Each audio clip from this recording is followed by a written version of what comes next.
Hello, everybody. Welcome back to another episode of the Daily Crypto News. We're giving away another 100 XRP, and all that you have to do is make sure you press the like button, make sure you are subscribed with the notification bell on, and of course, comment down below your favorite cryptocurrency.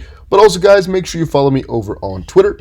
And by the way, once we hit 1,000 likes within 24 hours, we are giving that away. And I'm doing that to make sure that it's still a challenge. You know, we can hit 800 likes very, very often. So let's try hit 1,000 and then we'll give it away. So today, we're going to be talking about the distribution of wealth, a subject that I really, really enjoy talking about. And also, guys, next video, I'm going to try talk on a different microphone. And you guys should say what you like more, all right? This is the MacBook mic. That's the official Blue Yeti. But whenever I listen, I don't hear any difference. But maybe because I'm listening on a full freaking volume, screaming in my ears. Maybe that's why. So let me know. And guys, it's a pretty heavy subject, but take it with a grain of salt. So wealth distribution, how does it work? What does it entail? Well, the pyramid shows that half of the world's net wealth belongs to the top 1%. Top 10% of adults hold 85%, while the bottom 90% hold the remaining 15% of the world's total wealth, and the top 30 adults hold 97% of the total wealth. Basically saying, you know, the top, or I guess the bottom, basically the remaining 70% of the people hold 3% of the wealth, right? The top 10% hold 85, and literally 50% belongs to the top 1%, which is definitely pretty interesting if you think about it. Definitely pretty interesting if you think about it. And by the way, I Credit Suisse, I went over there just yesterday. Was pretty interesting to see. Really strange, but really interesting to see. And yeah, but nowadays people are often talking about the redistribution of wealth because of crypto, and specifically here because of XRP and even Fidelity here. $68 trillion transfer of wealth may benefit Bitcoin, according to asset management giant Fidelity. So yes, Fidelity Digital Assets, the crypto custody arm of financial giant Fidelity Investments, says a massive wealth transfer on the horizon may benefit Bitcoin. Now, all I can say about wealth transfers literally is just, if you're ever doing it, you know, such a huge transfer of value or wealth, without utilizing cryptocurrency or some other free alternative, you're most likely missing out. And now, even though a huge transaction like this, which is 68 trillion, right? If that's the way to pronounce it in English, can't really go wrong, because I mean, you can't just deposit it into the wrong account. There's not one party involved. There's most likely, you know, 40, making sure that things like this were to be possible. And by the way, what I'm talking about now, what I'm referring to is if it were to be one transaction, right? It's not the case, but if it were to be one transaction, just so you guys know, I would think that XRP will most likely be your best option as of this point, because basically it's the purpose of the coin, and doing it through the traditional system would take a long ass time because it's so much crazy stuff, right? And that is if it were to be from party to party, which is something to think about, right? But all right, let's move forward though. In a new report analyzing Bitcoins, and by the way, this report is huge. It comes from Fidelity. You can check it out if you want to. I'm gonna open it here. In a huge new report analyzing Bitcoin's potential to emerge as a strong store of value, akin to gold, Fidelity highlights the enormous amount of money that's expected to flow from baby boomers to millennials by the year 2030. According to a 2019 study from Coldwell Banker, approximately $68 trillion will be handed down to millennials in one of the greatest wealth transfers in history. Millennials, whose views on finance were shaped in part by the 2008 financial crisis, have very different views on the traditional financial system than their parents. The millennial demographic, those born between 1981 and 1996, is more open to novel digitally native alternatives versus legacy products and services, and more comfortable holding new types of investments. And of course, that's also considering crypto and just things that are not that safe and not that, you know, natural, and been there for a little shorter. Because one of the points I'm trying to make here as well is that Bitcoin is most likely held for, let's say, 90% by younger people. And with younger people, I mean like not the boomers they're referring to. And the main reason for that most likely is that they are more willing to take a risk and they're more keen on this digital type of stuff, right? But another interesting part here is that they're talking about 10 years into the future. One of the things I'm thinking about here is that Warren Buffett, all right, I don't know how old he exactly is, but a couple of the GOATs that we know in the investment realm, some of them are already in their 80s to 90s, right? Some of them are already really, really at the end of their span. I know that sounds kind of negative, but it's the truth. And I'm thinking, just thinking here for a split second, maybe within 10 years, a lot of that is also going to be gone. He's right now 89, by the way, Warren Buffett. His birthday's let's see, it's the 30th of August. He's going to be 90. 10 years, he's going to be 100 or 100 and, 100, yes. Well, things like that all change, they're all going to be changing, and a lot of people are going to be, going past here, and a lot of money is going to be transferred over to their children. And one of the cool parts about this that we saw earlier here, the distribution of wealth, is going to change significantly here as a lot of money gets passed down. And of course, people are trying to do more against this wealth inequality. Maybe the U.S. fallen right now is also going to be changing a little bit. By the way, what was this? Do they not have a number here then? No, I guess not, right? Because this looks kind of stupid. I guess a lot of these have very, very strange numbers. Wow. Yeah, but I guess Venezuela doesn't really have any. Yeah, wow. Damn. All right, but Switzerland has the highest mean wealth per adult. Median, let's see. Also Switzerland, actually. Yeah. But guys, by the way, going to Switzerland, those prices? Oh my days, man. It was really insane. I didn't even know that it was that heavy. It's doable, but it was so ridiculously heavy. It was so crazy to see. And let's see here. Over 1 million, they have also the highest distribution of adults by wealth range. 11.8% has over 1 million. That's also really kind of insane and crazy to think about.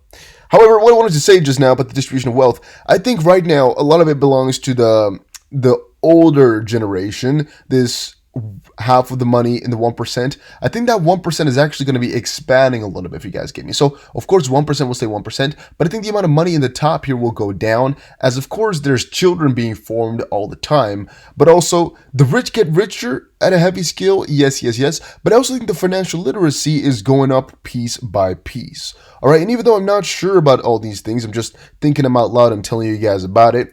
Right, I'm thinking that that's going on, and specifically here through crypto and possibly the U.S. dollar falling, and the banking system maybe not working out anymore, and maybe even a big crash coming up really soon here. I think a lot of the top percentage guys are going to be losing a significant amount of their wealth. A lot of guys are going to be losing due to this fiat war kind of going on, and also a lot of older generation people, most likely with higher wealth, but really risk conservative, will most likely still be, hurt from what's going to be happening in the next coming 10 years.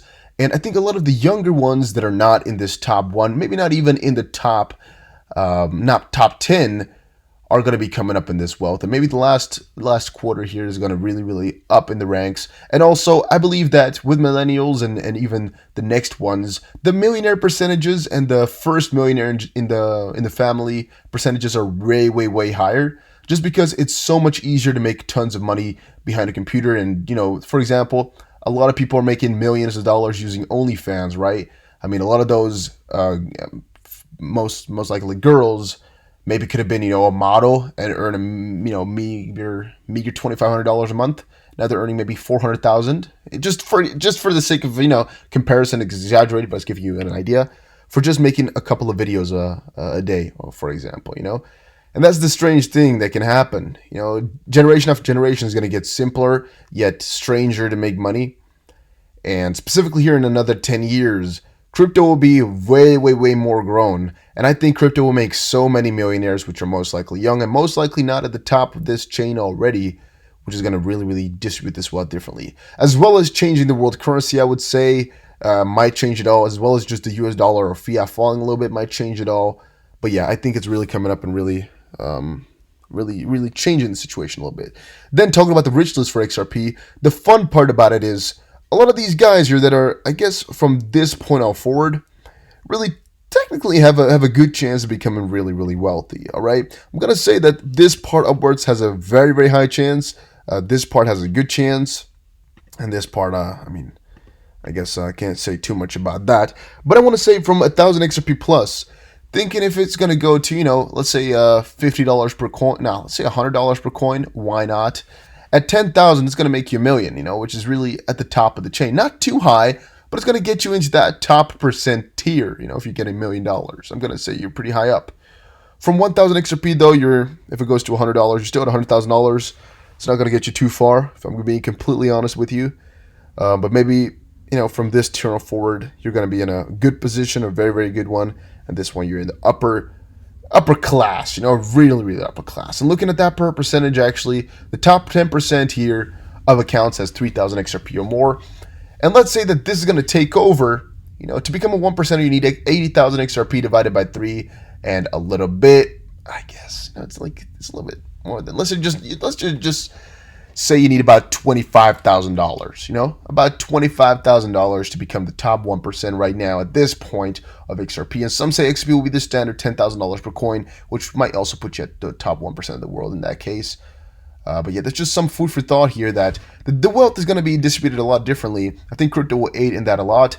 Right now, you're most likely in the top 10% of the XRP holders, which most likely will have a very, very good spot in the newer world once wealth is redistributed. And with redistributed, I don't mean some crazy conspiracy where, all the money is going to be gone because of some blah, blah, blah. No, I think there's going to be a crash, though, so a lot of people are going to be losing their money. I think crypto is going to be coming up really, really harshly, making a lot of people new money. And so basically just saying that the generation is going to be switching over a little bit, and the younger ones are going to be taking over. Data shows Ripple XRP might have a serious problem. Ripple XRP is the world's second largest crypto by market cap. By the way, this comes from a year ago and a half, January 2019, when XRP was second. A title it regularly tussles with Ethereum for, but new data suggests Ripple's market value might be many $billion less than thought. Ripple, a common name for XRP digital token, currently boasts a market cap of almost $13 billion. However, Messari, a crypto data company, has suggested Ripple's market cap should be $6 billion lower. The circulation of XRP is thought to be 41 billion according to CMC, which tracks most major crypto, but Messari has reported that as much as 19.2 billion of that may be illiquid or subject to significant selling restrictions, suggesting its quoted market price may be wildly different from its actual value. What I just wanted to get into a little bit is that the top, percent of, first of all, wealth, but also of XRP, a lot of it is really combined wealth, right? It's actually wealth from many, many different people, unless we're talking about individual wealth, which I don't know exactly which one. I think this one measures individual wealth here. In terms of accounts, it doesn't measure individual wealth, all right? What it does is it matches account balance in percentages. So what that means is this 25 million plus most likely has a lot of the guys that you know. And especially here, the top 7 here, most likely they're just 5 exchanges and 2 big players. I actually thought it would be more accounts, but it's about the idea. And a couple of the ones in here as well, they're just huge guys, which which just have multiple wallets. That have a significant amount of holdings. For example, you got to have Brad Garlinghouse somewhere. You got to have Chris Larson somewhere. You got to have Jim McCallum somewhere. I don't know how much David Schwartz has, but you got to have David Schwartz somewhere in there. You got to have Binance in there with a huge wallet. You got to have Huobi in there, BitThumb, Bittrex, BitMEX. You name it. They're all in this list, which is also why the top 1%, or actually the top 0.01%, also consists of tons of people, but indirectly they're inside of that, which is something to take into consideration when you're valuing this. Like, oh, there's so many guys here. Well, most likely it's about half, and a lot of these accounts are from less people. But on the contrary, or actually on the same note, a lot of accounts are at the bottom. I, for example, might have 10 accounts myself. Maybe you do as well. Maybe some other guy has no account though. So in the end, I think we'll average out to No, the one. No, I didn't try to say no account. I tried to say one account. So on average, I'm going to say that it's about half of this. If 2 million things are in here, I would say it's no. Wait, guys, sorry. Let me say that again. At the bottom here, there's a lot of these accounts within the 20 to 500 region that are just really built up. And same for 0 to 20. No, I'm going to say this one with a lot of guys who have 10 accounts, and there's a lot of them in here. However, at the top here, within this 7 or within the 9, there could be thousands of different people who also hold XRP on that wallet specifically that don't have their own one, which was what I was trying to say here. All right, this one was again about the big wallet transfer that they're talking about. Exuberant, and crazy. Then this what is it now? The thesis, the Bitcoin investment thesis. You can check it out by Fidelity. I went over it. I believe we went over it earlier already once on the channel. Let me actually see if they mentioned Ripple in here. Just quickly seeing it. No, XRP. No, not mentioned. Ripple co-founder is selling 1.7 million XRP per day, according to Crypto Monitor Whale Alert. Jen McCallum selling 1.7 million XRP a day. In the end, I don't think it's a lot of money. Daily $500,000. XRP daily volume is about $1.2 billion. $500,000 ain't gonna make no difference. Completely honest to you guys again. 1,176 million we're talking about. So it's, a point. How much was it? 1.5 or 0.5? Let's quickly check once more. It's 0.5 million. So it will be the next comma on here, a 5, which is all that it is. It changes this from a 5 to a 6. Yeah, that's not going to change anything if you're being honest. And then massive 1 billion Bitcoin transfer initiated. Is a corporate giant moving funds? Well, in the end, these types of things can really make a big difference because that's $1 billion in possibly Bitcoin that's just being transferred over right now. Yeah, that could change a lot, right? Honest, guys, those things could really, really mess us up, as those could be big whales trying to dump it all on us. However, I'm just trying to say here, I'm just trying to be honest with you guys, I'm trying to say here that all these transfers could have been better done with XRP. Once more, you guys know why I've been saying that. You guys know it's because, well, these fees here, it's about $8 maybe, about $8-9. Could have been 11 cents, could have been 0.0001 cent, or XRP. Yeah, could have been done better. However, it's a storage that holds to Binance or belongs to Binance, so in the end, there's no dumping or crazy things like that happening. But I still want to inform you guys about the situation. In the end, guys, all the reformation is going to be done with time. All we have to do is wait. We'll benefit from all of it, though, and we'll most likely be in that top percentage if we just keep holding our coins. This is not financial advice. Don't ever buy more than you are able to lose. I don't have my full percentage of my portfolio in XRP nor in crypto. Make sure you understand that. And guys, that was it for this video. Hopefully you all enjoyed it. If you did, make sure you press the like button and subscribe, and I will see you guys again in another crypto video.